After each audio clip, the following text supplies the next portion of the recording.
Hi, இன்னைக்கு டிஃப்ரெண்ட்டான ஸ்டைலில் ஒரு ஃபிஷ் ஃப்ரை ரெசிபி பார்க்கலாம். இது ஹைதராபாத்தில் ரொம்பவே ஃபேமஸ். இந்த ஃபிஷ் ஃப்ரை பண்ணுறதுக்காக 1/4 கிலோ முள் இல்லாத மீன் எடுத்துருக்கிறேன்.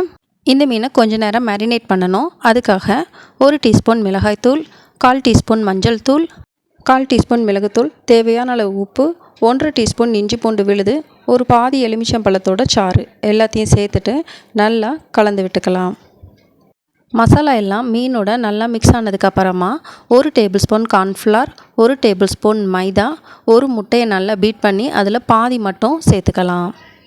இனி இது எல்லாமே மீனோட நல்லா கோட் ஆகிற மாதிரி நல்லா கலந்து வச்சிடலாம். இது ஒரு 15 நிமிஷம் அப்படியே இருக்கட்டும். 15 நிமிஷத்துக்கு அப்புறமா இது எல்லாத்தையும் கொஞ்சம் கொஞ்சமாக பொரித்து எடுத்துடலாம். இந்த மீனெல்லாம் இப்படியே கூட சாப்பிட்லாம், ரொம்பவே டேஸ்டியாக இருக்கும்.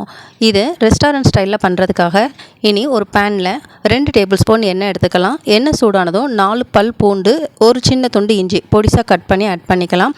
கூடவே 3 பச்சை மிளகா கட் பண்ணது சேர்த்துக்கலாம். இது எல்லாத்தையும் ஒரு நிமிஷம் வதக்கினதுக்கப்புறமா 2 டேபிள் ஸ்பூன் அளவு தயிர் சேர்த்து அதையும் வதக்கி விட்டுக்கலாம்.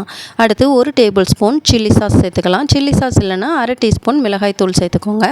அடுத்து 1 டீஸ்பூன் சோயா சாஸ் சேர்த்து எல்லாத்தையும் நல்லா வதக்கி விட்டுக்கலாம். இனி இதுக்கு தேவையான அளவு உப்பு, 1/4 டீஸ்பூன் மிளகுத்தூள், 1/2 டீஸ்பூன் தனியாத்தூள் சேர்த்து எல்லாத்தையும் நல்லா கலந்து விட்டுக்கலாம். சேர்த்துருக்கிற மசாலா அடிப்பிடிச்சிடாமல் இருக்க 2 டேபிள் ஸ்பூன் அளவு தண்ணி சேர்த்துக்கலாம். அடுத்து பொரிச்சு வச்சுருக்கிற மீன் எல்லாத்தையும் இது கூட சேர்த்து மீனில் நல்லா சாஸ் எல்லாமே கோட் ஆகிற மாதிரி நல்லா மெதுவாக கிளறி விடணும். ஒரு 2 நிமிஷம் இது அப்படியே இருக்கட்டும். கடைசியாக கொஞ்சம் கொத்தமல்லி தலை தூவி ஸ்டவ்வை ஆஃப் பண்ணிடலாம். அவ்வளோதான், சூப்பரான Hyderabad special Apollo fish fry ready ஆயிடுச்சு. இந்த ரெசிபியோட லாங் வீடியோ சேனலில் இருக்குது, கண்டிப்பாக செக் பண்ணி பார்த்துட்டு கமெண்ட் பண்ணுங்கள். தேங்க்ஸ் ஃபார் வாட்சிங்.